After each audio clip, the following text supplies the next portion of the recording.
పరిశుద్ధ గ్రంథాన్ని నుండి మత్తయి సువార్త 8వ అధ్యాయము 14 నుండి 17 వచనాలు మనము చదువుదాం మన ధ్యానం కొరకు. తరువాత యేసు పేతురింట్లో ప్రవేశించి జ్వరముతో పడి ఉన్న అతని అత్తను చూచి ఆమె చెయ్యి ముట్టగా జ్వరం ఆమెను విడిచెను. అంతటా ఆమె లేచి ఆయనకు ఉపచారము చేశాను. సాయంకాలం అయినప్పుడు జనులు దయ్యములు పట్టిన అనేకులను ఆయన యొద్దకు తీసుకుని వచ్చిరి. ఆయన మాట వలన దయ్యములను వెళ్ళగొట్టి రోగుల నెలను స్వస్థపరిచెను. అందువలన ఆయనే మన బలహీనతలను వహించుకొని మన రోగములను భరించెనని ప్రవక్త అయిన యెషయా ద్వారా చెప్పబడినది నెరవేరెను. దేవునికి స్తోత్రం. రైట్, ఈ మాటలు మనం గమనిద్దాం. ఈరోజు ధ్యానం కొరకు ప్రభు మనల్ని తన ఆత్మతో నడిపించబడాలని నేను ఎంతో ఆశపడుతున్నా. ఇక్కడ కపెర్నహూములో జరిగిన సన్నివేశమే ఇది కూడా. కపెర్నహూములో మనము మొన్న 2 వారాలు చూసాం కదండి. ఏంటి, శతాధిపతిని దాసుడిని, ప్రియుడైన దాసుడిని బాగు చేయడం కపెర్నహూములోనే. అయితే వారి ఇంటికి వెళ్ళలేదు. ఇక్కడ పేతురింటికి వచ్చాడు ప్రభు. ఆ దారిలో ఉన్న పేతురింటికి ప్రభు వచ్చారు. యేసు పేతురింటిలో ప్రవేశించగానే సహజంగా మనం కుశల ప్రశ్నలు అడుగుతాము. తర్వాత ఇల్లు బాగుంది, అమ్మాయి బాగానే కట్టావు, ఇట్లాంటి కుశల ప్రశ్నలు ఏమీ కనబడలేదు. కానీ ఆయన స్ట్రైట్ ఆ కాలం నుంచి బాధపడుతున్న వాళ్ళ అత్తగారు ఉన్నారు. మీరు పరిశుద్ధ గ్రంథంలో చూస్తే జ్వరం ఒక జబ్బండి. ఏముంది, ఈ రోజుల్లో డాక్టర్ దగ్గరికి వెళ్ళే ముందు, ఇప్పుడు మాకు నరసాపురం డాక్టర్ గారు ఉన్నారు, జ్వరం గురించి వెళ్ళామనుకోండి, ఆ పిల్లలు అది చూసి టెంపరేచర్ చూసి ఆయన మెడికల్ స్టోర్ ఆయన వెంటనే చెప్పేస్తాడు, జ్వరం ఉందా, వేసేసుకో ట్యాబ్లెట్, వెంటనే కట్ చేసి డోలో 6 ఫిట్ ఇచ్చేసి ముందు వేసుకో, ఆ తర్వాత ఎందుకంటే డాక్టర్ దగ్గరికి. అప్పుడు డాక్టర్ దగ్గరికి వెళ్ళేటప్పుడు ఏమవుతుంది, ఒక అరగంటలో కంట్రోల్ అయిపోతుంది. అంటే జ్వరం రాకూడదని. ఇంకొక డాక్టర్ గారు ఉన్నారు మనకు పాలకొల్లో కదండి, చిన్నపిల్ల డాక్టర్ గారు. జ్వరం ఉంటే పిల్లల్ని ఏం చేస్తారు, డైరెక్ట్గా ట్యాప్ కింద పెట్టేస్తారు. చిన్నపిల్లని రాఘవయ్య గారు ట్యాప్ కింద పెట్టేస్తారు. నేను ఎన్నిసార్లు చిన్నప్పుడు వీళ్ళు తీసుకెళ్ళాను, ట్యాప్ కింద పెట్టేయడమే. ట్యాప్ కింద పెట్టే మొత్తం అంతా కాదు, నేను చూశాను, నేను తీసుకెళ్ళని చెప్తాను. చిన్న ట్యాప్ కిందనే అర్జెంట్గా జ్వరం తగ్గాలని. వాళ్ళ ఉద్దేశం ఏంటంటే పనిష్మెంట్ కాదు, తొందరగా టెంపరేచర్ ఎక్కువ అవడంలో బిగిసిపోతారు, ఫిట్స్ వచ్చేస్తాయి అనేసి అలా పెడతారు. హోమియో డాక్టర్లు ఒప్పుకోరలేండి, జ్వరం రానివ్వండి అంటారు. అమెరికాలో అయితే ఐస్ క్యూబ్ మీద పడుకోబెడతారట జ్వరం వచ్చేస్తే. నేను అంటాను, జ్వరం అంత సమస్య అండి కదా. చాలామంది జ్వరం కొరకు యేసు ప్రభు దగ్గరికి వచ్చారు. కారణం ఏంటంటే ఇప్పుడు జ్వరం సులువు అయిపోయింది. అఫ్కోర్స్ జ్వరం అనేది దేనికో కారణం కదండి, లోపల ఉన్న ఇన్ఫెక్షన్కో దేనికో ఫీవర్ సింబల్ సిగ్నిఫికెన్స్. నేను కూడా ఇన్ఫెక్షన్ ఇబ్బంది పడినప్పుడు ఎన్ని ట్యాబ్లెట్లు వేసిన ట్యాబ్లెట్ పవర్ అంతా ఉంది, పవర్ ఉన్నంత వరకు ఉండి మళ్ళీ తర్వాత వచ్చేసేది. చాలా ప్రతి 5-6 గంటలకి ట్యాబ్లెట్ మింగాను. సో లోపల ఏదైనా సింప్టమ్. కానీ అప్పుడు అంత పరిజ్ఞానం లేని పరిస్థితుల్లో ఒక జ్వరం వస్తే తగ్గేది కాదు. మరి దాని గురించి భయపడిపోయేవారు, జ్వరము. సో అలాంటి జ్వరం పట్టింది ఎవరికి, పేతురు గారి అత్తగారికి. సో ప్రభు ఆ ఊర్లోకి వచ్చారు. సో పేతురు అన్నాడు, మా ఇంటికి కాదులే, మా అత్తవారింటికి రాకుండా ఎలాగండి, ఇక్కడేనండి మా అత్తవారు, వాళ్ళ వైఫ్ ఎక్కడ ఉందో తెలియదు. కానీ అత్తవారింటికి వెళ్ళేటప్పటికి ఆ అత్త ఎలా ఉందంట, సిక్ అయిపోయింది. సిక్ అంటే లేవలేనంత సిక్కు, అంతే కదండి. ఎంతో బలహీనత అయితే తప్ప ఆమె ఆ పరిస్థితి. కనుక నాకు గుర్తొచ్చింది ఏంటంటే, వెంటనే ఆయన స్ట్రైట్ ఏం చేశారట, జ్వరంతో పడి ఉన్న అతని అత్తను చూచి ఆమె చెయ్యి ముట్టగా జ్వరం ఆమెను విడిచాను. దేవునికి మహిమ కలుగును కాక. అదే మనమైతే ఏం చేస్తాం, లిటరల్గా నేను కానీ ఇప్పుడు ఎవరింటికైనా వచ్చాను అనుకోండి, జ్వరమా, అయ్యో అలాగా చిన్న ప్రార్థన చేసి సో అనుకున్న ఎందుకైతే వెళ్ళామో పనిక. కానీ ప్రభు అలా కాదు, ముందు ఆమెను సెటిల్ చేసేసారు. వెంటనే ఆమెను ముట్టంగానే యేసు ప్రభు మనం చూసాం కదండి. 8వ అధ్యాయం నుంచి ఏంటి అనుకున్నాము, 5, 6, 7 అధ్యాయాలు కొండ మీద ప్రసంగం, 8 నుంచి ఆచరణ, ప్రాక్టికల్గా అంటే ఏమైతే బోధించారో దానికి ఎలా ప్రవర్తించాడో ప్రభువును మనం గమనించవచ్చు.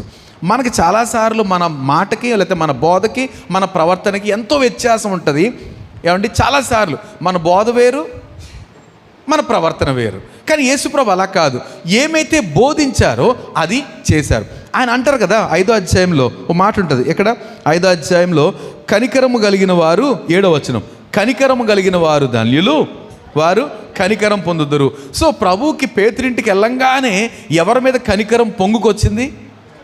సిక్ అయిన, బలహీనతతోటి, జ్వరంతో ఇబ్బంది పడిన ఆమె మీద విపరీతమైన కనికరం వచ్చేసింది. అయ్యో అత్తగారు బలహీనంగా ఉన్నారే, మనకి ఏం చేయగలుగుతారు, మనకి ఏం చేయగలుగుతారు సెకండరీ థింగ్ కదండి. ఆయనకి ఏం వండి పెట్టాల్సిన అవసరం లేదు. హీ కెన్, రైట్, ఆయన ఏమైనా చేయగలుగుతారు. ఆయన దగ్గర ఒక రొట్టె ఉంటే సరిపోతుంది, లేదా 5 రొట్టెలు ఉంటే సరిపోతుంది. ఆ టిఫిన్ కోసం ఎవరైనా తెచ్చిపెట్టిన ఒక ఇడ్లీ ఉంటే సరిపోతుంది. He can multiply that. దాన్ని ఏమైనా చేసేయగలుగుతారు. కనుక అది సమస్య కాదు ప్రభువుకి. నాకు వండి పెడతారా, లేదా మంచి కూర పెడతారా, లేదా చేపల కూర పెడతారా, ఇలాంటి కండిషన్స్ ఏమీ లేవు ప్రభువుకి. ఆయనకి ఎవరి పట్ల దయ అంటే, ఎవరికైతే దయ అవసరమో వారి పట్ల దయ చూపించకుండా ఉండలేని స్థితి, కనికరంతో నింపబడిన వ్యక్తి. నేను మరొకసారి మీకు జ్ఞాపకం చేస్తున్నా, ప్రభుని గురించి మోషేకి ఏమి రివీల్ అయ్యింది ఏమండి? మోషే ఒకసారి దేవుని చూసినప్పుడు ఏం వినబడిందంట? ఎక్కడ? నిర్గమాకాండం. ఒక్కసారి తిరగండి మళ్ళీ. నేను ఎన్నిసార్లైనా ఆ మాట జ్ఞాపకం చేసుకోవడానికి నేను అభ్యంతర పట్టలేదు. ఎక్కడది? నిర్గమాకాండం, 34, 6, 7 వచనాలు.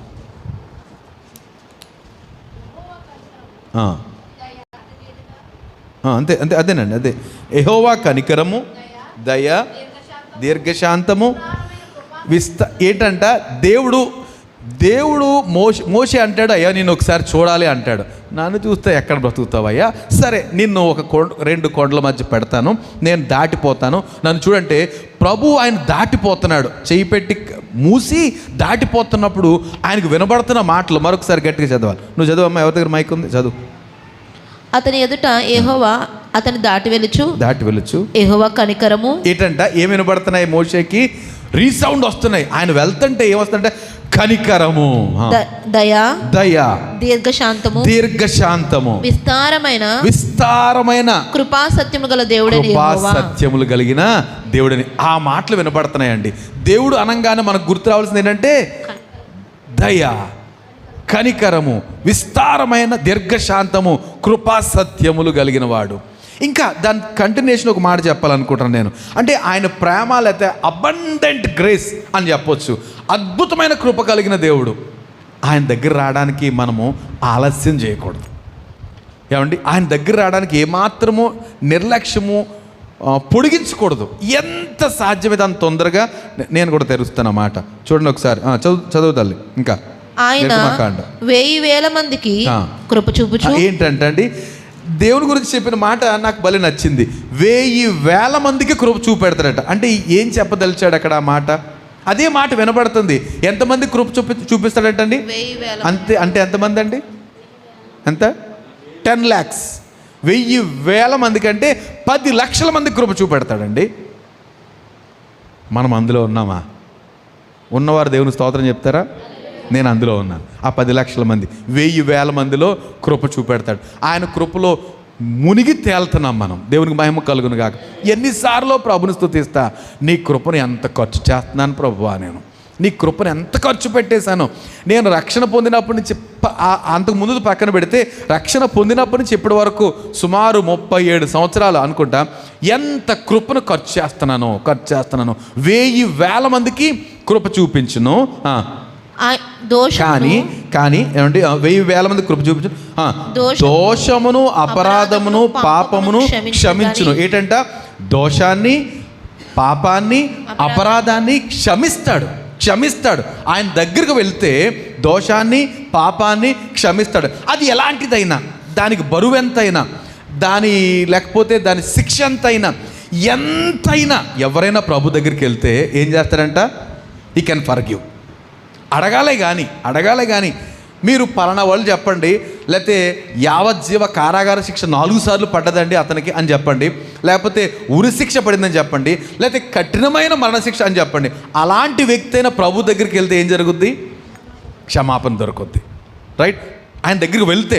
ఇంకా ఏంటంట ఆ తర్వాత మాట, కానీ ఆయన ఏమాత్రమును దోషులను నిర్దోషులుగా ఎంచక. ఏంటంట ఒకటి మాత్రం వాస్తవం, దోషుల్ని నిర్దోషులుగా మాత్రం ఎంచడం. ఇది కొంచెం కఠినంగా లేదా? ఎంతమందికి 1000 మంది కృప చూపెడతాడో ఆయన పాపాన్ని, అపరాధాన్ని, దోషాన్ని, పాపాన్ని క్షమిస్తాడు. కానీ దోషులు మాత్రం ఏమాత్రం నిర్దోషులుగా ఎంచక ఇంకేం జరుగుద్దంట, 3-4 తరముల వరకు 3-4 తరాల వరకు పితరుల దోషాన్ని పిల్లలకి పంపిస్తాడట. గుండె జల్లు మనలేదా ఏమండి? ఏంటంట, దోషుల్ని ఏమాత్రం ఏమాటది, దోషులు నిర్దోషులుగా ఎంచక 3-4 తరముల వరకు తండ్రుల దోషమును కుమారుల మీదకిని, కుమారుల కుమారుల మీదకిని రప్పించును. ఏమండి, ఈరోజు మనం చూస్తే చాలామంది కుటుంబాలు, నన్ను తొందరపడద్దు మీరు, చాలామంది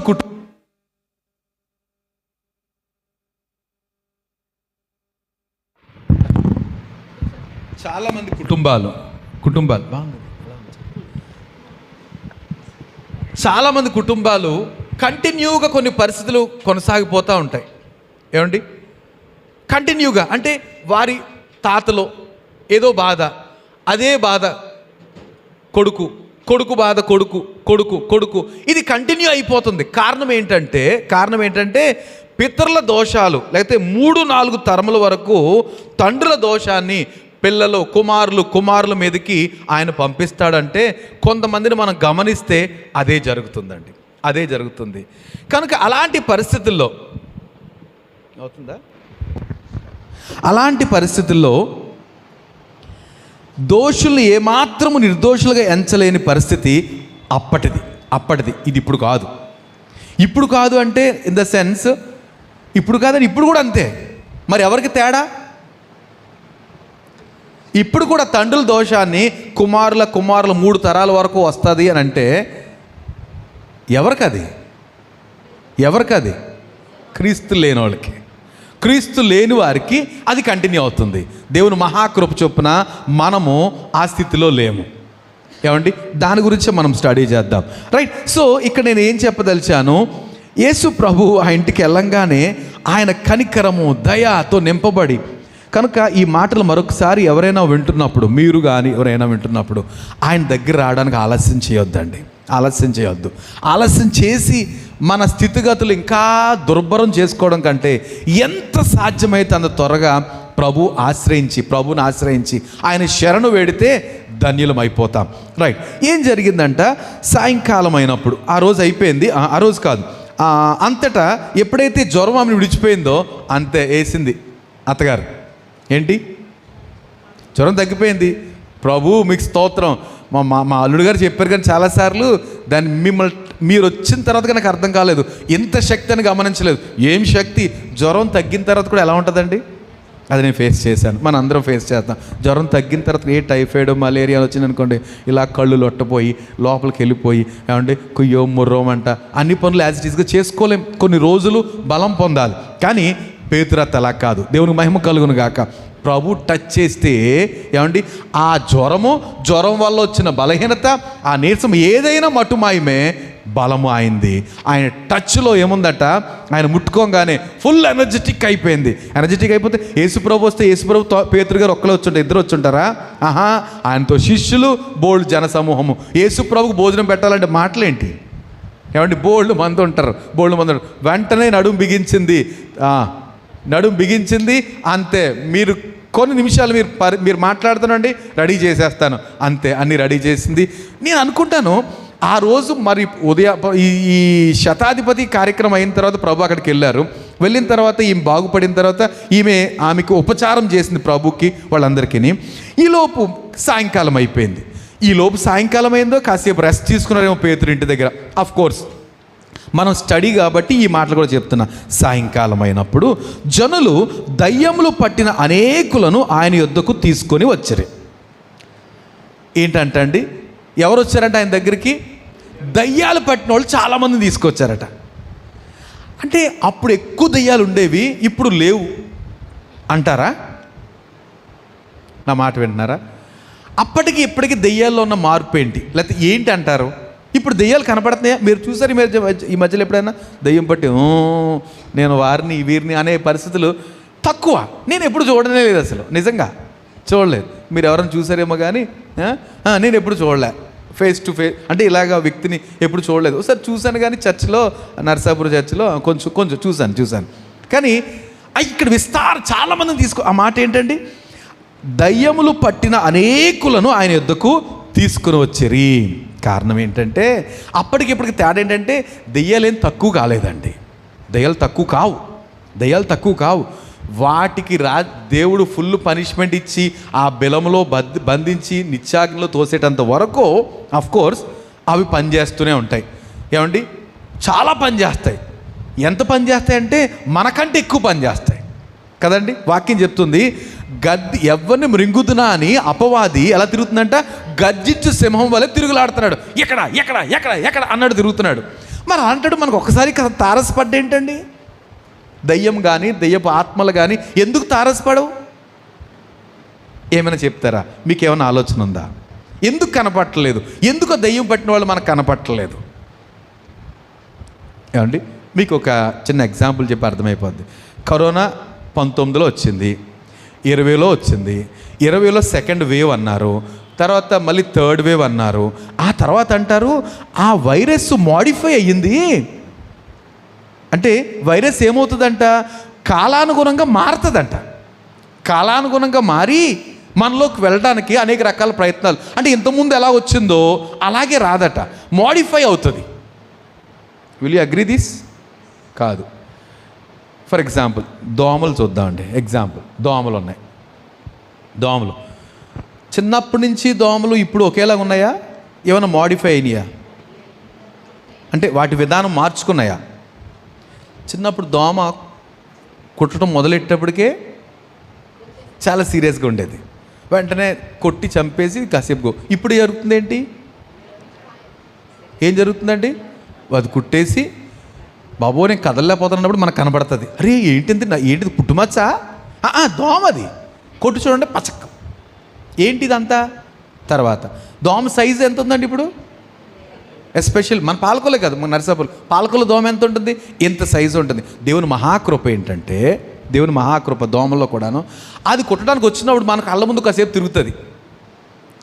తిరిగితే ఓహో వచ్చిందిరో, జాగ్రత్త పడ్డామా సేఫే, లేకపోతే ఎక్కడో దిక్కున పడి అది తాగితే 100 గ్రాములు వెళ్ళిపోద్ది ఒకేసారి. పెద్ద సైజు కదా. నేను గమనిస్తాను, ఆ దోమలతోటి గమనిస్తూ అది వచ్చి ముందు తిరుగుతుంది.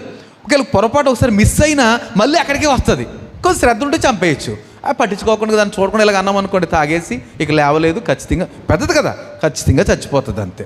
నేను అంటాను వైరస్ కూడా చాలా మార్పులు చెందుతుంది. నేను అంటాను అపవాది కూడా ఇంత ముందులాగా వచ్చేసి నేను లక్ష్మిని అంటలేదు. అది నా ఉద్దేశం. చెప్పదలిసింది ఏంటంటే అపవాది కొంచెం ఎడ్యుకేట్ అయ్యింది. ఎడ్యుకేట్ అనాలో ఏమన్నా తెలియదు కానీ చాలా సాఫ్ట్గా. టార్గెట్ ఏంటి అపవాది టార్గెట్? ఇంతకుముందు అపవాదులు ఏంటంటే ఓకే అల్లరైపోయి ప్రభు ఏమో చెత్త కింద ఏరి పారేశాడు దాన్ని. ఇప్పుడు అలాగ అల్లరైపోతే ఏరేస్తారని ఏం చేస్తుంది, మరేం పర్లేదు పదండి చర్చికి వెళ్దాం, పదండి టైం అయిపోతుంది పిల్లలు, చర్చికి వెళ్దాం అంటే అపవాది ఎక్కడికి కూడా వస్తున్నాడు, చర్చికి కూడా వస్తున్నాడు. వినడానికి మాత్రం స్విచ్ ఆఫ్. వినేటప్పుడు ఏం చేస్తాడు, సింపుల్, చాలా డిగ్నిఫైడ్గా కదండి. నేనున్నాను, చర్చికి వచ్చాను, అప్పుడే వాక్యం చెప్తున్నారు, ఏదో జస్ట్ కునుకు లేకపోతే ఇంకేదో మనసు బాధ వెళ్ళిపోయాను అక్కడికి, అంతే. వాడు సక్సెస్. చక్కగా అందంగానే గుడికి వచ్చాను, చక్కగానే కూర్చున్నాను, వాక్యం మాత్రం వినలేదు. కారణం ఏంటి? వాడు ఏం చేస్తున్నాడు, అదే అల్లరైపోయి నేను ఊగిపోతున్నాను అనుకోండి. అప్పుడు ఏం చేస్తారు మీరు అందరూ? చేతులేసి ఏ సినిమాలు పొమ్మంటే వెళ్ళిపోవాల్సిందే. అలాగ అంత అవదలుచుకోలేదు అపవాది. మోడిఫై అయ్యి కొంచెం డిఫరెంట్గా. Will you agree with me now? Right. అప్పుడు కాలంలో అన్ని దెయ్యాలంట. నాకు అదే ఆశ్చర్యం వేసింది. ఏంటంటే ఆ మాట చదివితే అనేకులను, దయ్యం పట్టిన అనేకులను ఆయన వద్దకు తీసుకుని వచ్చి, కానీ అక్కడ జరిగింది ఏంటంటే ఆయన మాట వలన దయ్యములను వెళ్ళగొట్టి ఏంటంట ఆయన ఏం చెప్పాడు, show keep quiet get lost, keep quiet get lost. ఇదే పని. ఏమైతే ఇప్పుడు దెయ్యం అంత ఊహించండి ఒకసారి. పేతురు గారి ఇంటి దగ్గర మొత్తం అనేకులు తీసుకొచ్చారు దెయ్యం పట్టిన వాళ్ళు. ఎలా ఉంటుంది వాతావరణం? ఊగిపోతా, 2 పట్టుకుని, అంతే కదండి. సేనాన్ని దెయ్యం పట్టినోడిని అసలు ఉంచలేక పట్టుకునేవారు కాదట, తెంపేసుకున్నాడు. అలాంటివి కూడా తీసుకొచ్చుంటారు. ఎంతమంది ఎంత అలజడో. ఒక్కొక్కరిని షో మాట్లాడొద్దు, నోరు మూసుకో. వదిలితే ఏం చేస్తారు వాళ్ళు? మాట్లాడను వదిలితే ఏం చేస్తారు? అక్కడ వరకు ఏవో మాట్లాడతారు, వచ్చాక అమ్మో ఈయన దేవుని కుమారుడు ఏవో చెప్తా ఉంటారు. మాట్లాడొద్దు. అబ్బా, గొప్ప పరిచర్య జరిగిందండి. అయితే ఆయన ఏం యూజ్ చేశాడు అక్కడ? మాట. దేవునికి స్తోత్రం కలుగును కాక. నాకు ఆ మాట గురించి అనేటప్పుడు స్టడీ కాబట్టి అనిపించింది. యేసు ప్రభు గురించి, ఆయన మాట గురించి చెప్పాలంటే యెషయా గ్రంథం 42 అధ్యాయం 2వ వచనంలో ఎంత చక్కటి మాట్లాడుతుందంటే, యెషయా గ్రంథం 42:2లో ఆయన అతడు కేకలు వేయడట, అరువడట, తన కంఠస్వరము వీధిలో వినబడనీయడు. అదే మాట.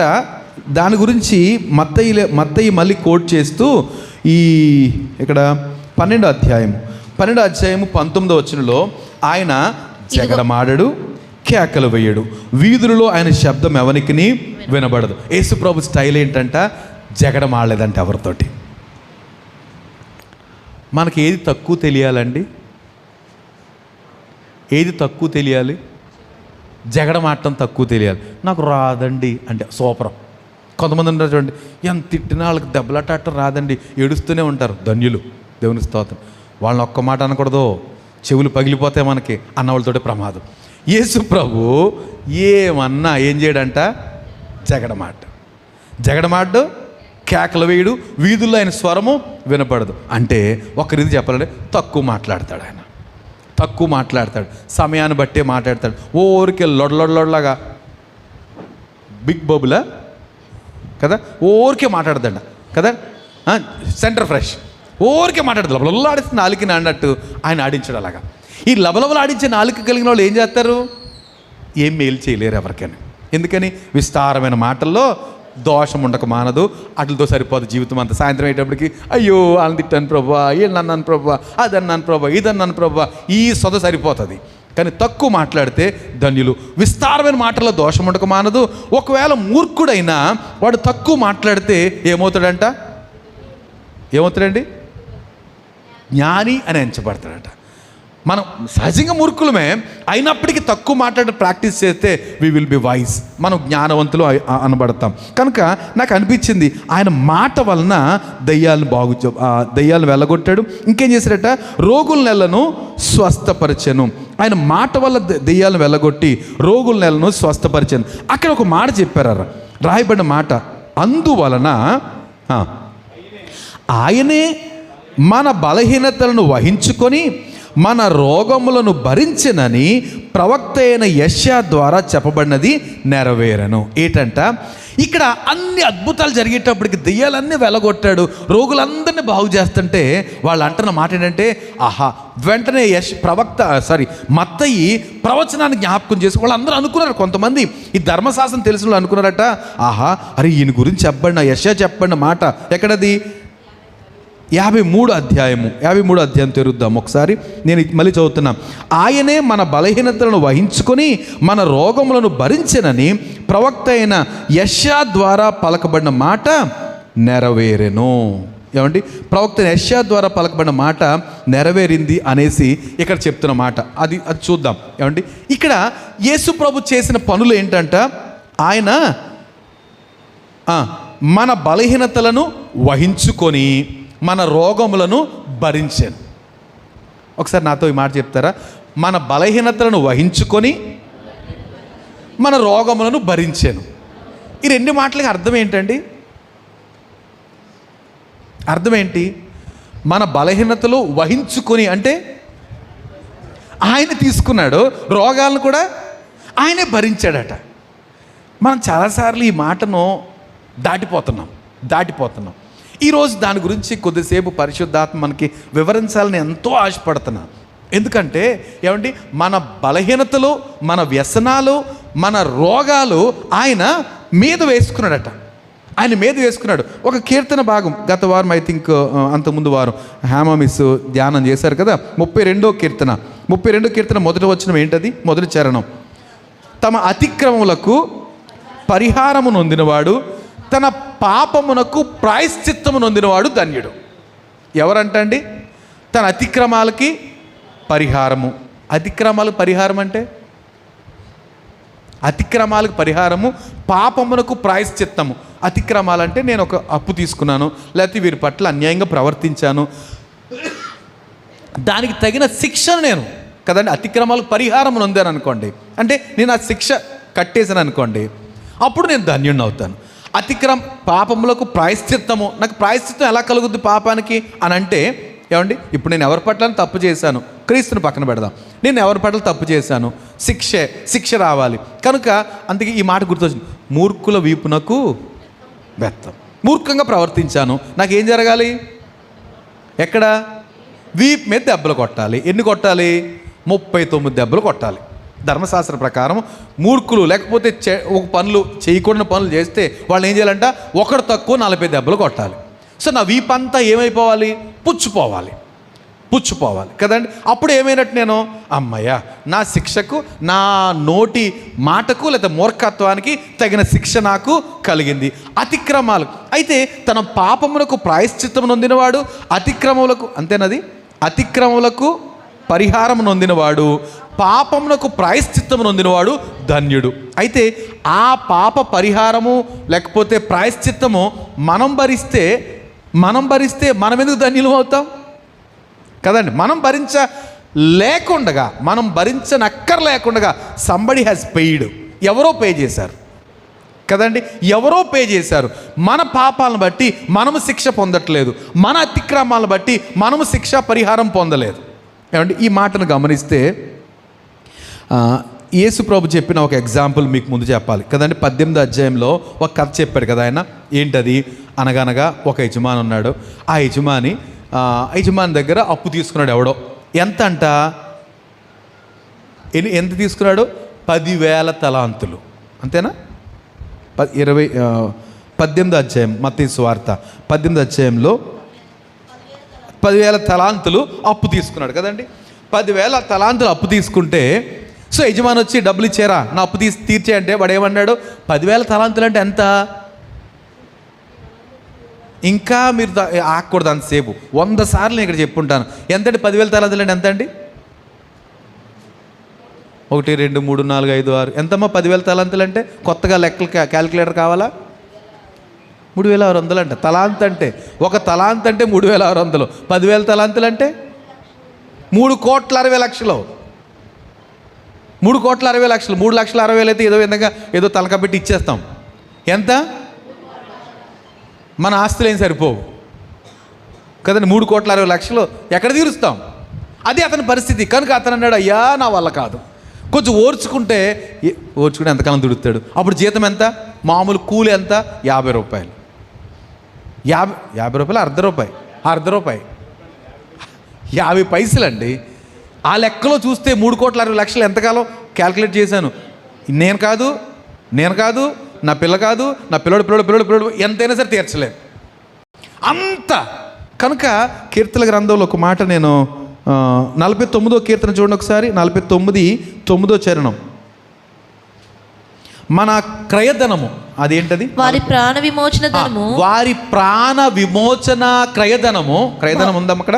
వారి ప్రాణ విమోచన ధనము బహు గొప్పది. అది ఎన్నటికీ తీరక అట్లుండవలసినదే. అంటే మనము మన అతిక్రమాలను బట్టి, మన పాపాలను బట్టి మనం ఇచ్చేస్తానండి. మీకు ఎంత అప్పున్నాను ఇచ్చేస్తానండి. మిమ్మల్ని ఏమైనా అన్నానా దానికి తగ్గ శిక్షణ భరిస్తానంటే ఎంత అంటే అది పే చేస్తే 3,20,60 lakhs ఎంత ఉంటుందో కదండి. ఇప్పుడైనా కష్టమే కదా. 3,60,00,000 అంటే నాకు కష్టమే. మీరు ఎవరైనా ఎంతలేంటి కొంచెం కష్టపడితే తీర్చిపడేస్తాను అని అంటే నాకు తెలియదు, కానీ నాకు కష్టమే. 3,60,00,000 నా బ్రతుకులో తీర్చలేను నేను. అంటే వాక్యం చెప్తుంది మన ప్రాణ విమోచన ధనము బహు గొప్పది, అది ఎప్పటికీ తీరకట్లు ఉండాల్సిందే. అలాంటప్పుడు అతిక్రమములకు పరిహారం నొందినవాడు, పాపములకు ప్రాయశ్చిత్తం నొందినవాడు ధన్యుడు కాదా? మనం ఎప్పటికీ తీర్చలేము. అట్లాంటప్పుడు ఏమండి ఇక్కడ వాక్యం చెప్పదలిచింది ఏంటంటే, మనము మన అతిక్రమాలు, మన పాపాలకు ప్రాయశ్చిత్తం పొందడం అసాధ్యం. ఎవరి వల్ల కాదు, ఎవ్వరూ తీర్చలేరు. మన లిస్ట్ చూసామంటే ప్రభు దగ్గరికి వెళ్ళిన తర్వాత, ప్రభు ఒకసారి నా అకౌంట్ ఓపెన్ చేయవా అంటే ఇంకెవరు అంత పక్కాగా నోట్ చేసేవాళ్ళు ఎవరున్నారు మనకి? మన అకౌంట్లు మన అకౌంట్లో మనం రాసుకున్నా చాలాసార్లు ఐఎమ్ సో పర్ఫెక్ట్ అని రాసుకుంటాం. కానీ హృదయాలు అంతరందులో ఎరిగినోడు ప్రతిదీ పుట్టినప్పటి నుంచి కాదులే ప్రభువా, ఒక 10-12 సంవత్సరాలు అప్పుడే కదా గుడ్డు బ్యాడ్ తెలిసింది, అప్పుడు తెరవమంటే గుండు పగిలిపోతుంది. కనుక బహుశా అన్నీ ఏం చేస్తారంటే ఆయన క్యాన్సిల్ చేసేస్తాడు కదా మనం ఆయన దగ్గరికి వెళ్ళినప్పుడు, కనుక దొరకదు ఆ అకౌంట్. మరి రక్షణ పొందిన తర్వాత లెక్క ఏమైనా ఉందంటే ఏమో నాకు తెలియదు. కానీ సో ఇది మనం గమనిస్తే ఇప్పుడు తెరుద్దాం యెషయా గ్రంథం ఒకసారి. అక్కడ ఉన్న కొన్ని మాటలు ధ్యానం చేయాలనేసి. ఇది గుడ్ ఫ్రైడే వర్తమానంగా ఉండొచ్చు బహుశా. ఏమండి 53 అధ్యాయము 4, 5, 6 వచనాలు మనం గమనిస్తే, నిశ్చయముగా అతడు మన రోగములను భరించెను. ఈ మాటలు నేను చదివిన తర్వాత ఒక మాట గుర్తు చేస్తా చూడండి. నిశ్చయముగా అతడు మన రోగములను భరించెను, మన వ్యసనాల్ని వహించెను. వ్యసనం అంటే ఏంటమ్మా? ఏంటది? వదలలేని పరిస్థితి అంటాడు దావీదు కీర్తనగాడు. వ్యసనం వల్ల నా ప్రాణం నీరైపోయింది. దాన్ని ఇంకొక మాట దురభిమాన పాపము అంటాడు. దురభిమాన పాపం అంటే ప్రెజంప్షియస్ సిన్ ఏదో అంటారు. అంటే తెగించి చేసేది, ఇష్టంగా నా వల్ల కాదు, అమ్మో నేను ఆ పని చేయకుండా ఉండలేనండి, దట్ ఈస్ కాల్డ్ వ్యసనం కదండి. ఇప్పుడు చాలామందికి ఇట్లాంటి కొన్ని అలవాటు అయిపోతాయి. వదలమంటే వదిలేని ఉందండి, కానీ టైం వచ్చేటప్పటికి ఎంత కష్టం ఇలా అంటూ ఉంటారు కదండి. అది దట్ ఈస్ కాల్డ్ వ్యసనం. ప్రభు ఆ వ్యసనాన్ని కూడా ఏం చేశాడంట? మేదేసుకున్నాడు అంటండి. మన ఏంటంట? నిశ్చయంగా అతడు మన రోగములను భరించెను, మన వ్యసనములను వహించెను, ఆయనను మొత్తబడిన వానిగాను, దేవుని వలన బాధింపబడిన వానిగాను, శ్రమనొందిన వానిగాను మనం అతన్ని ఎంచితిమి. చూస్తే 5వ వచనం, మన అతిక్రమ క్రియలను బట్టి అతడు గాయపరచబడెను. ఏంటంట? యేసు ప్రభు గాయపరచబడడానికి కారణం ఏంటంటే అండి, మన అతిక్రమ క్రియలు. అందుకే అన్నా నేను, మూర్ఖునికి వీపునికి దెబ్బలు, మూర్ఖుల వీపునికి బెత్తము అంటే మనకు పడాలి దెబ్బలు. ఏమండి, నేను ఖచ్చితంగా యోగ్యునే దానికి, కానీ నా దెబ్బలు ఎవరికి పడ్డాయి? అది ఆయన వీపు దున్నబడింది ఎందుకు? నా మూర్ఖత్వాన్ని బట్టి. ప్రతిదీ ఆలోచించవచ్చండి. నేను అనుకున్నాను, నా కంటితో చేసిన పాపాన్ని బట్టి ప్రభువుకి ఏం చేశారు? కంటి గంతలు కట్టారు. కట్టి ఏం చేశారండి? కంటి గంతలు కట్టి గడ్డం పట్టు పీకి చెప్పుకో ఎవడో. ఇంకో మాట అంటున్నారు, వెనక నుంచి తన్నారట. వెనక నుండి తన్నింది ఒకరు, ముందు నిలిచి నవ్వింది మరి ఒకరు. వెనక నుంచి తన్నారట. తన్ని అరే ఎవరు తన్నాడు చెప్పు? కళ్ళు కంతలు కట్టి. అనుకుంటున్నాం మనం, అయ్యో ఆయన ఎంత ఇబ్బంది పెట్టేశారు.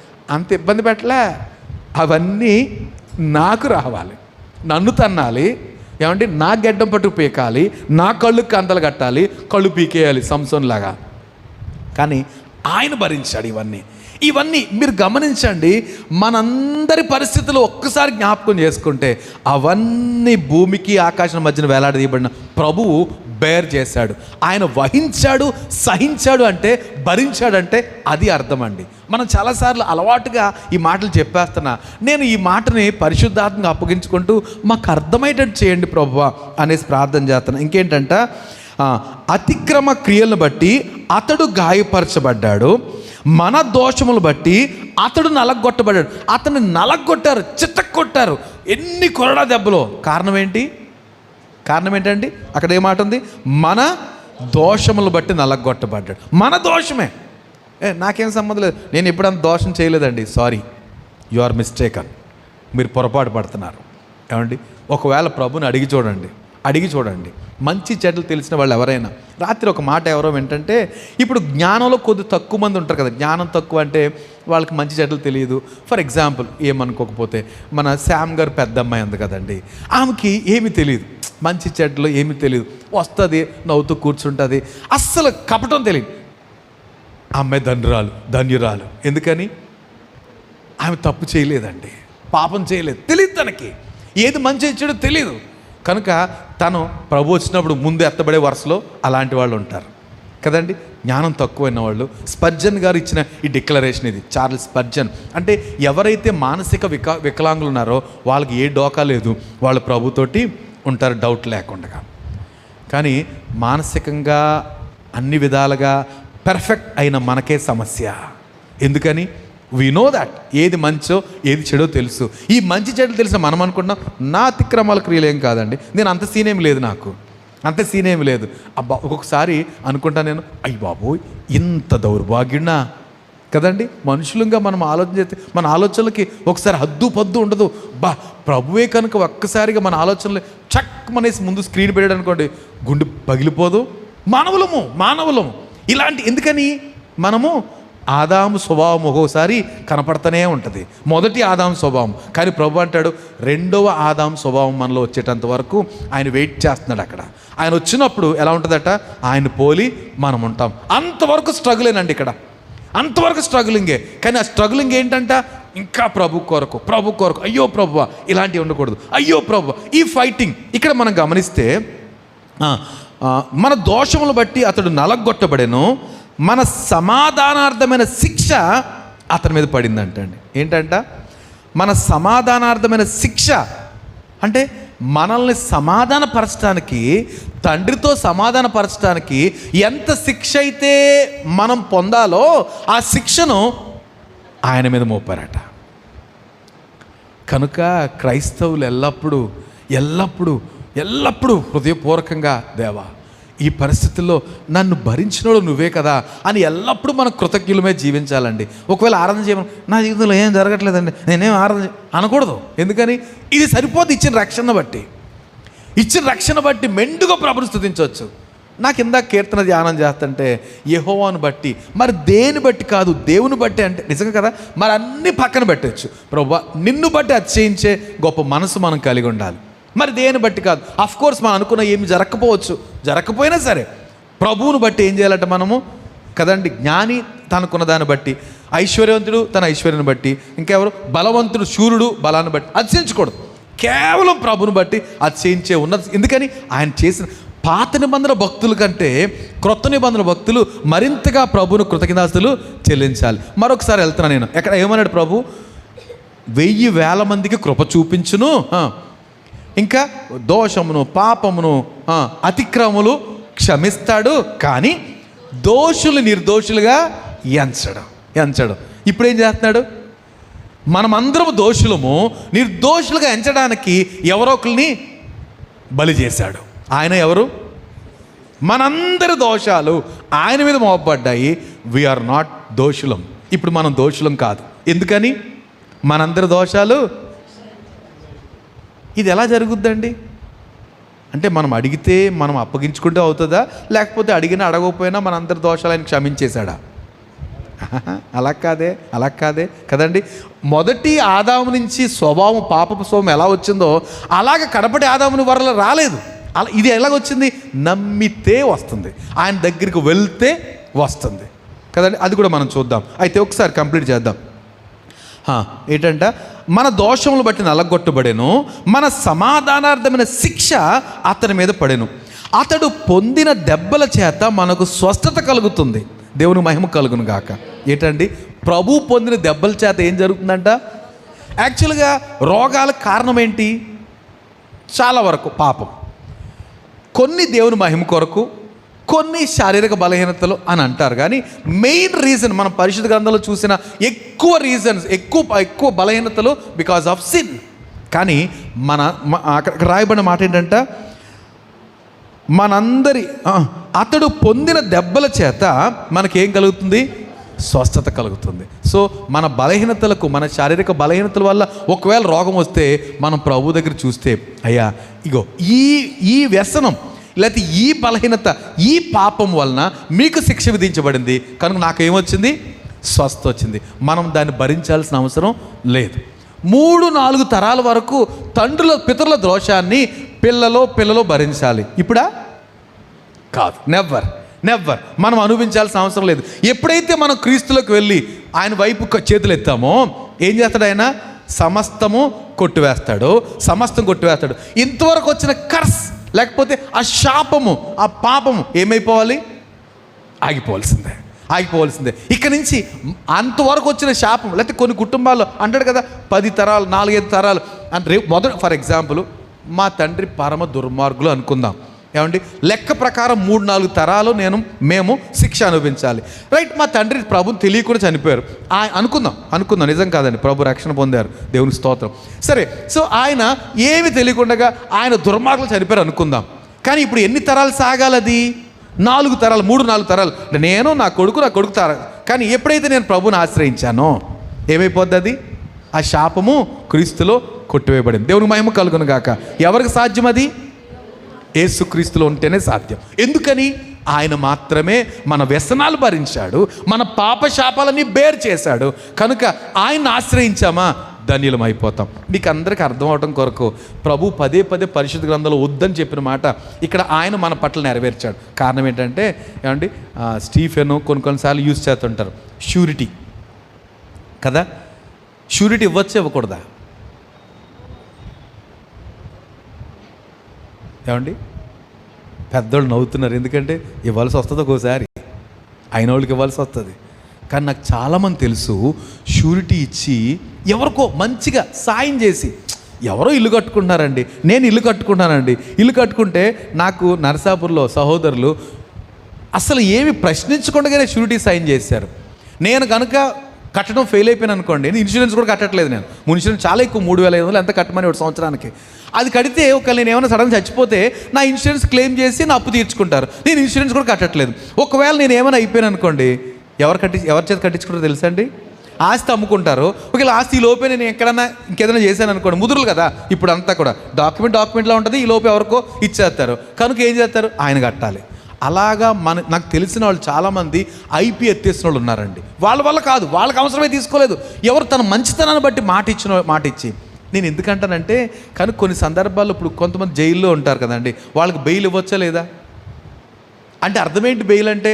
అయ్యా వీడు దుర్మార్గుడే, చెరసాలు ఉన్నాడు, ఇదిగో నా హామీ, నాకు ఇంత ఆస్తుంది, నా ఉద్యోగం ఇది, నేను మహా పలుకుబడి కలిగిన వ్యక్తి, నన్ను ప్రూవ్ చేసి ఒకసారి ఎవరికి ఇచ్చాను బెయిల్, కానీ ప్రూవ్ చేసి తీసుకొస్తున్నాం. ఈలో వీడు కానీ మళ్ళీ దొంగతనం చేయడం అనుకోండి, నన్ను తీసుకెళ్ళి వేసేస్తారు. అది షూరిటీ అంటే, హామీ అంటే అది. కానీ ప్రభు ఏం మనల్ని వద్దన్నాడో ఆయన మాత్రం చేశాడు. అదే దేవునికి స్తోత్రం కలుగును కాక. ఏం చేశాడు ఆయన? మనందరికీ షూరిటీ ఇచ్చాడండి. తండ్రిని అడుగుతున్నాడు, ఒకవేళ తండ్రిని అనుకోండి, ఇంకో వీడి పాపాన్ని బట్టి శిక్ష, అయ్యా నేనున్నాను భరోసా, నేనండి, నా మీద వేసుకున్నా, నా పాప శిక్ష అంతా ఎవరు వేసుకున్నారు? ప్రభు వేసుకున్నాడు. మనందరి ఆ మాట చదువుదామా? ఏంటంట? అతడు పొందిన దెబ్బల చేత మనకు స్వస్థత కలుగుతుంది, మనమందరము గొర్రెల వలె త్రోవ తప్పితిమి, మనలో ప్రతివాడును తనకిష్టమైన త్రోవకు తొలిగాను. దేవునికి మహిమ కలుగును గాక. అక్కడ చదివిన మాట అందరూ చదవండి. ఆయన మనందరి దోషమును అతని మీద మోపాను. ఏంటంట? ఏం చేశారట? అందరి దోషాలు ఏం చేశారట? తండ్రి మనందరి దోషాలు ఆయన మీద మోపాడు. కనుక మనందరి దోషాలే కాదు, ఎవరైనా కొత్తగా ప్రభులోకి వచ్చినా వాళ్ళ ప్రభుని ఆశ్రయిస్తే నీ అకౌంట్ కూడా ఆయన మీద వేసేస్తాడు. మనందరి దోషాలు ఆయన మీద మోపి మనందరిని ఏం చేశాడు? దోష నివృత్తుల్ని, లేకపోతే అతిక్రమముల కొరకు పరిహారము, పాపమునకు ప్రాయశ్చిత్తము ప్రభు చెల్లించాడు. ప్రభు చెల్లించి ఈరోజు మనల్ని ఎలాగా ఎంతో సంతోషంతో నా పాపాలు కడిగివేయబడ్డాయి, ఆయన కృపలో కొట్టివేయబడ్డాయి, ఆయన ఎప్పటికీ జ్ఞాపకం చేసుకోకుండా ఆయన తన వీపు వెనకాల వేసేసుకున్నాడు. ఇదంతటి కారణం ఏంటి? ఆయన భరించాడు. కనుక ఆయన భరించాడు. ఆయన మన బలహీనతలన్నీ సహించాడండి, వహించాడండి, మన వ్యసనాలు భరించాడట. దేవునికి మహిమ కలుగును గాక. ఏమండి, ఈ మాటలు ధ్యానం చేస్తున్నప్పుడు గొప్ప సంతోషం. ఏమండి, మనం మన స్థితిగతుల్లో ఉండి కుమిలిపోవాల్సిన అవసరం లేదు. అయ్యో ఈ పాపానికి శిక్ష ప్రభు భరించేశాడండి. ఆయన మన సమస్త రోగాలు, మన సమస్త వ్యసనాలు, మన రోగాలు, ఇంకా చాలా చక్కటి మాటలు ఉన్నాయి కదా అందులో. మళ్ళీ మొదటి నుంచి చూస్తే ఏం చేశాడట? రోగాలు భరించాడు, వ్యసనాలు వహించాడు, ఇంకా దోషాలు మన అతిక్రమాలను బట్టి ఆయన గాయపరచబడ్డాడు, దోషాలను బట్టి నలగొట్టబడ్డాడు, సమాధానమైన శిక్ష అతని మీద పడింది, ఆయన పొందిన దెబ్బల చేత మనకు స్వస్థత కలుగుతుంది. ఇంకా చివరి మాట, మనందరి దోషము ఆయన అతని మీద మోపాడు. దేవునికి మహిమ కలుగును గాక. ఏమండి, ఇంత గొప్ప త్యాగమే రక్షణ అండి. ఇదేది యాదృచ్ఛికంగా నువ్వు నమ్ముతున్నాము లేకపోలేదు అని సులువైంది కాదు. ఎందుకు నమ్ముతున్నాం అంటే యాక్చువల్గా మన దోష శిక్ష ఎలాంటిదంట? ఎంత ఎంత ఎంత మన దోష శిక్ష అంటే అది ఎప్పటికీ తీరక అట్లా ఉండాల్సిందే. ప్రభుతో నాకు ఎవరు అక్కర్లేదండి, యేసు ప్రభు అక్కర్లేదు, నా అకౌంట్స్ నేను తెలుసుకుంటానంటే నీ బ్రతుకులో కాదది. ప్రభు ఆల్రెడీ మనల్ని భరించాడు కనుక ఆయన ద్వారా వెళ్తే గాడ్ కెన్ ఫర్గివ్ అస్. ఆయన మనల్ని క్షమిస్తాడు, ఎందుకని ఆయన బేర్ చేశాడు. అకౌంట్స్ ఏదైనా కానీ ఆయనతో సెటిల్ చేసుకోండి. ఇప్పుడు ఎవరైనా ఏమండి నేను చాలా అప్పుల్లో కూరిపోయానండి, ఏమండి ఎవరైనా స్నేహితుడు వచ్చి మీ సంఘం దగ్గర తీసుకున్న వాళ్ళ దగ్గర 10 ఇలా తీసేసుకున్నాను, మీరు అందరూ కోడే కోస్తున్నారు, ఎక్కడ దుర్మార్గుడు అండి అనేసి అంటున్నారు. ఈలో ఒక పెద్ద ఆయన వచ్చి మీరేమి దిగులు పడకండి, నేనున్నాను మీకు ఈయన చేసిన అప్పులన్నీ నేనే తీరుస్తాను, ఎంత తీసుకురండి కాగితాలు అన్నట్టు. ఎలా ఫీల్ అవుతారు మీరు? అమ్మాయ ఎవరో వచ్చారులే, ఈయన మంచోడు కాదనుకున్నాం, కానీ ఈయన ఏంటిది ఈయన తరపుగా ఎవరో ఒకళ్ళతో పుచ్చుకున్నారు, ఆయన ఇచ్చేస్తున్నాడండి. అదండి ప్రభు చేసింది. మన శిక్షను, మన అకౌంట్స్ అన్నిటినీ ఆయన బదిలీ చేసుకుని, అకౌంట్స్ అంటే మన ఆస్తులు కాదు, మన పాపాలు, మన దోషాలు, మన రోగాలు, మనము విడిచిపెట్టలేని వ్యసనాలు, అవన్నీ ఆయన అకౌంట్లో వేసుకొని మనల్ని ఏం చేశారట? We are free. దేవునికి మహిమ కలుగును గాక. అందుకే క్రైస్తవులు ఎందుకు ఆరాధనకి వెళ్తారు చెప్పండి? ఎందుకు వెళ్తారు ఆదివారం అని ఆలోచించుకోవాలి. ఈ వారంలో ఏం చేశాడురా, ఏం చేయలేదు మన గుడి అలాగ అనుకోం. ఎందుకని? అసలు నాకు ఇట్టి రక్షణ ఇచ్చాడంటేనే ఆయన స్తుతించకుండా ఎలా ఉండగలుగుతాను? ఏమండి, విశ్రాంతి దినాన్ని పరిశుద్ధంగా ఆచరించిన జ్ఞాపకం ఉంచుకోను, నో కండిషన్, నో ఆజ్ఞ మనకు లేదు. కొంతమంది అమ్మాయి లేదా ఉందనుకుని భయపడి వచ్చేస్తున్నాను. అంతకంటే ఎక్కువ ఉంది. ఏంటంటే కృతజ్ఞత. ఎవరండి నా పాపాలను, ఏమండి నా దోష శిక్షను కొట్టి చంపాలి లెక్క ప్రకారం కదండి. మన స్థితిగతులు నా స్థితిగతులు లెక్క బయట కొట్టి తరిమి కొట్టాలి. కానీ హీ బేడ్ అస్, ఆయన భరించాడండి. ఈ పెయిడ్ నో అంటారు కదా, the paid no, he paid us. ఆయన పే చేశాడు ప్రతిదీ కూడా. మనం పూర్తిగా స్వతంత్రం అయిపోయాం. దేవుని మహిమ కలుగును గాక. మనం దేనికి బాధ్యులం కాదు, లేదా దేనికి అకౌంట్ చెప్పాల్సిన అవసరం లేదు. అపవాది అడిగి ఏ ప్రశ్న కూడా సమాధానం చెప్పాల్సిన అవసరం లేదు. Get lost. నువ్వేమైనా అడిగితే ఆయన అడుక్కో. ఆయన కదండి. ఇప్పుడు ఎవరైనా నన్ను మళ్ళీ ఎవరైనా అడుగుతారు, ఇప్పుడు నేను అప్పులు చేశాను, ఆయన ఎవరో వచ్చి తీరుస్తాడు, నన్ను అడుగుతారు మీరు ఎవరైనా, నా సంగతి ఏంటంటే ఆయన చూస్తున్నారు కదండి, మళ్ళీ నన్ను అడుగుతారేంటి, ఆయన దగ్గరికి వెళ్తాను. ఆయన అంటాడు ధారాళంగా అందరినీ క్లియర్ చేస్తున్నాడు, ఎందుకంటే నా మీద ఉన్న ప్రేమ చేత. అలాగే మన అందరి మీద ఉన్న అమితమైన ప్రేమ చేత మన సమస్త పరిస్థితులు ఆయన సరిచేసి ఇట్టి నెమ్మది కలుగు చేసిన ప్రభువును స్తుతించకుండా ఎలా ఉండగలుగుతాం?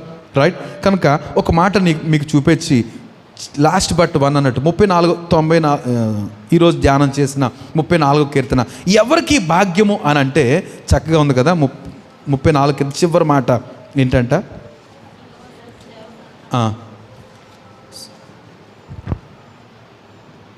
అందులో రెండో భాగం, ఆయన శరణుజొచ్చు వారిలో ఎవ్వరునూ అపరాధులుగా ఎంచబడరు. దేవునికి మహిమ కలుగును గాక.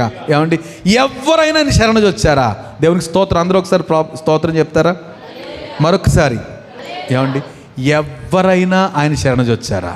ఎవరైనా దగ్గరికి వచ్చారా? అయ్యా నీ దగ్గరికి వస్తున్నా, నా అకౌంట్ చాలా పెద్దది. ఏమండి, పౌలు అకౌంట్లు పెద్దల్లో బాగా పెద్ద అకౌంట్ ఎవరు తెలుసా? ఏ అకౌంటు? పాపపు అకౌంట్. పెద్ద అకౌంట్ ఎవరిదంటే పౌలు అంటాడు, పాపుల్లో ఫస్ట్ నేను అంటాడు. పాపుల్లో ప్రధాన పాపిని నన్నే ప్రభు క్షమించాడంటే మీలో ఎవరైనా క్షమించేస్తారు పిల్లలు అంటాడు. నన్నే అంటే ఎంత అలాంటి నేను ప్రభు దగ్గరికి వచ్చాను, ఆయనను పట్టుకున్నాడు, నన్ను క్షమించాడు, ఇటు గొప్ప రక్షణ నాకు అనుగ్రహించాడు, సాక్షిగా అపోస్తలుడుగా ఇంత గొప్ప బిషప్గా నన్ను ఉంచాడు. కనుక మీరు నిర్లక్ష్యం చేయొద్దు. మీరు ఆయన దగ్గరికి వచ్చారా ఏమవుతారు? అపరాధులుగా ఎంచబడరు. ఇక మనల్ని సిన్నర్ అని అనడానికి కుదరదండి. మనమే అనుకుంటాం చాలాసార్లు. ఎందుకు అనుకుంటాం చెప్పండి? కృతజ్ఞతతోటి. ఎందుకని ఓరు గుర్తొచ్చేస్తుంటాయి మన ప్రభుకేమో ఎన్ని మర్చిపోయాను అంటాడు. నీ స్థితి అంతా పాదంతా మర్చిపోయానంటే ఏమో ప్రభువా నేను మర్చిపోలేకపోతున్నాను, ఎంత దౌర్భాగ్యం.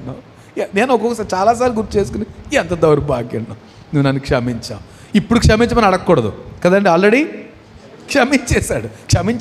కృతజ్ఞతతో దేవా నీకు స్తోత్రం, ఇలాంటి స్థితిలో నన్ను క్షమించావు. అసలు ఎవరు క్షమిస్తారు? ఏమండి, ఒకసారి మనం ఆలోచన చేస్తే ఎప్పుడన్నా ఖాళీగా ఉన్నప్పుడు ఆలోచించుకోవాలండి. మనం ఎవరి గురించి మానేసి మన గురించి మనమే ఆలోచించి ఒకసారి ఆయన సన్నిధిలోనే ఆయన రివీల్ చేయడు. ఆయనకంటే ఆయనకు తెలియదు కదా, అఫ్కోర్స్ ఆయన మర్చిపోయాడు కాబట్టి. కదండి. ప్రభుకి ఏమైనా జ్ఞాపశక్తి లోపం ఉందంటే ఏంటది? మన పాపాలకి మర్చిపోయాడు ఆయన. అది ఎంత ట్రై చేసినా మనకున్న ప్రభు కంటే గొప్ప జ్ఞాపకశక్తి ఏంటంటే మన స్థితిని మనం మర్చిపోం.